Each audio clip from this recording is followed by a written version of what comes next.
قرآن پاک کی دوسری سورہ مبارکہ، سورہ فاتحہ کے لیے مفسرین کہتے ہیں یہ مکی بھی ہے مدنی بھی ہے، گویا 2 بار اتری ہے۔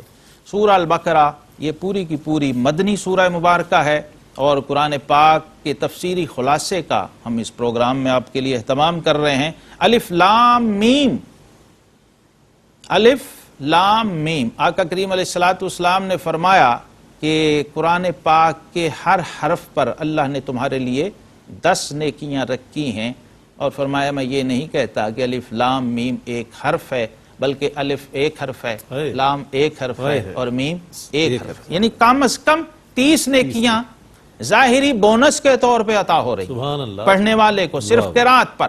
اور کائنات میں اور کوئی تحریر، کوئی ٹیکسٹ اور کوئی کتاب ایسی نہیں ہے جس کی صرف ریڈنگ پر انعام ملتا بے شک اور جزا ملتی ہو سوائے قرآن پاک کے۔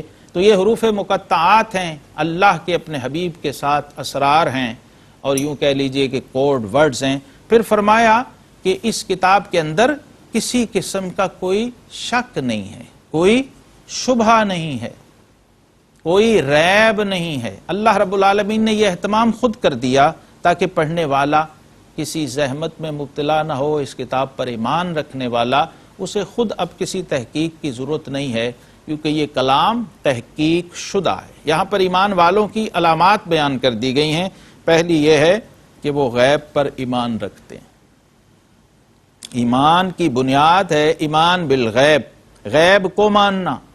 پھر وہ نماز قائم کرتے ہیں، اس کا اہتمام کرتے ہیں، پھر ہمارے دیے ہوئے رزق میں سے خرچ کرتے ہیں۔ یہ مومنین کی علامات قرآن پاک نے بڑی تفصیل سے بیان کر دیں۔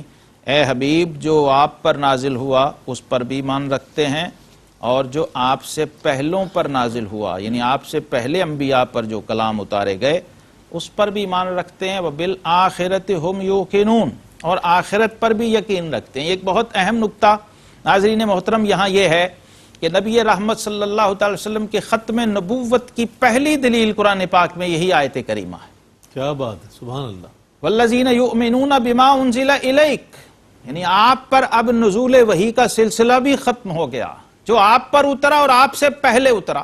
آپ کے بعد اب چونکہ وحی آنا نہیں تھی، اس لیے قرآن نے اس کا بیان بھی نہیں کیا کہ اے حبیب، ورنہ کہا جاتا اگر امکان ہوتا نبوت کا تو کہا جاتا حبیب جو آپ کے بعد آئیں گے اس پر بھی ایمان رکھتے ہیں، لیکن فرمایا نہیں، اے محبوب آپ پر اور آپ سے پیچھے نازل ہونے والے ہر کلام پر ایمان لانا ہی کافی ہے، اور یہی ایمان ہے، اور یہی آقا کریم علیہ السلام کے ختم نبوت کی دلیل ہے۔ اور یہاں پر ایسے لوگوں کو سند دے دی گئی کہ یہ ہدایت یافتہ لوگ ہیں اور یہ کامیاب اور کامران لوگ ہیں۔ آگے پھر کفار کی علامات بیان فرمائی گئیں، کفار کا تذکرہ کیا گیا۔ سورہ بقرہ کی ابتدائی آیات اس حوالے سے ناظرین محترم بہت اہم ہیں کہ پورے قرآن کا ایک خاکہ اور ایک سکیچ ہمیں دکھا دیا گیا ہے۔ اگر بالکل آسان اور سادہ لفظوں میں عرض کروں، چونکہ ہم خلاصہ پیش کرنے کی کوشش کر رہے ہیں آپ کی خدمت میں، تو قرآن پاک کی جو پہلی 5 آیات ہیں، سورہ بقرہ کی پہلی 5 آیات،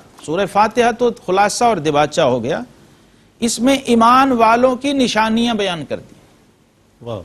پھر آگے 2 آیات جو آ رہی ہیں اس میں کفار کا تذکرہ کر دیا گیا، اور اس کے بعد منافقین کا ذکر ہے، وہ بڑی تفصیل کے ساتھ آیا ہے، اور اسی کا ہم مختصر مزید تذکرہ کریں گے آپ کے سامنے کہ قرآن پاک نے کفار کا ذکر کیا ہے تو یہاں پر بہت ہی اہمیت اور بہت جامعیت کے ساتھ ان کی علامات بیان کر دیں کہ یہ لوگ جو انکار کرنے والے ہیں، کافر کا مطلب ہے انکار کرنے والا، کفر کہتے ہیں انکار کو، فرمایا یہ ان کے لیے برابر ہو جاتا ہے کہ ان کو کچھ سمجھایا جائے، تبلیغ کی جائے یا نہ کی جائے، ان پر اثر نہیں کرتی، کیونکہ ان کی جو سماعت ہے، ان کی جو بصارت ہے اور ان کے جو دل ہیں ان پر پردہ پڑ چکا، اب وہ نہیں سنیں گے۔ لیکن جو منافقین ہیں وہ کیا کرتے ہیں؟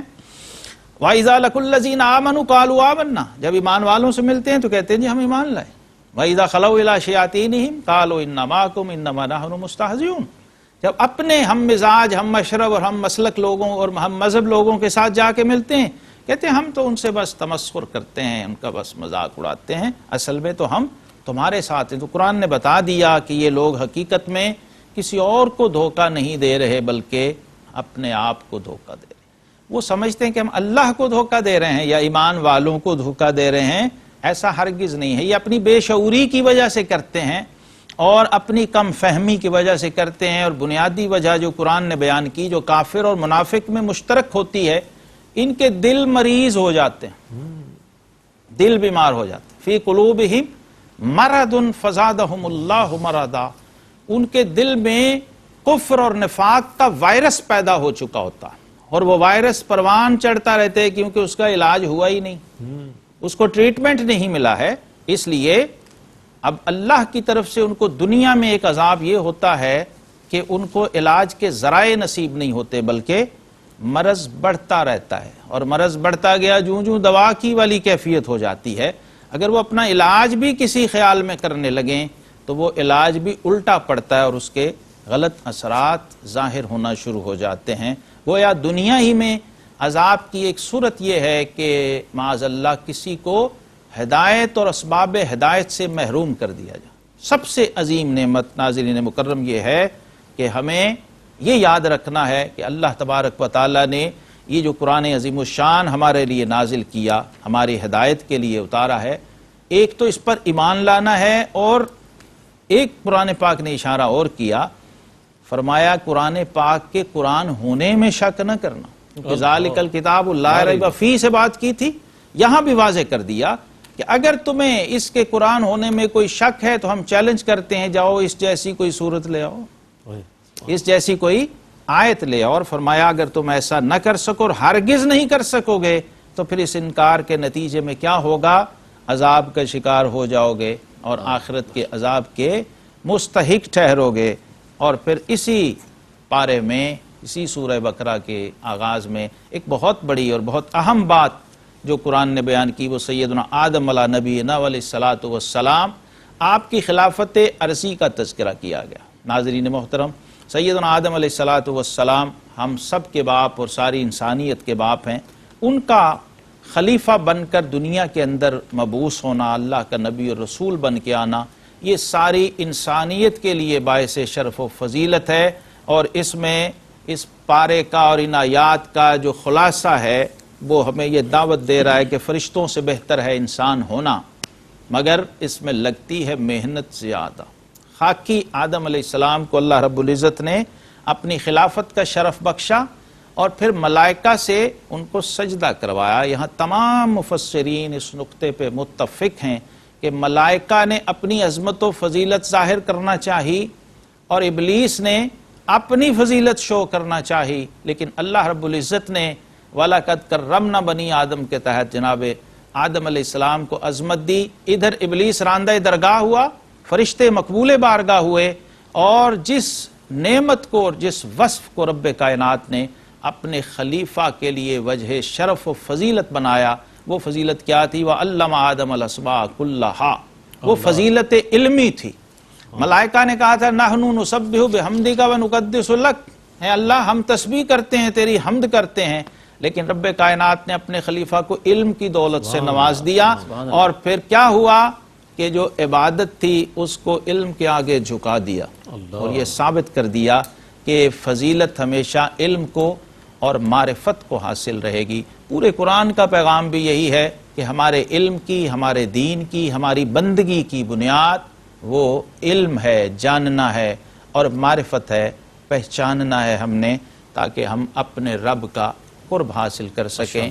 وآخر دعوانا ان الحمدللہ رب العالمین وما توفیقی الا باللہ۔ ماشاءاللہ۔ ناظرین، اگر آپ ایسی ہی مزید ویڈیوز دیکھنا چاہتے ہیں تو ہمارا ARYQTV کا چینل سبسکرائب کیجئے اور بیل آئیکن کا بٹن دبانا نہ بھولیے تاکہ آپ سے کوئی پسندیدہ پروگرام مس نہ ہو جائے۔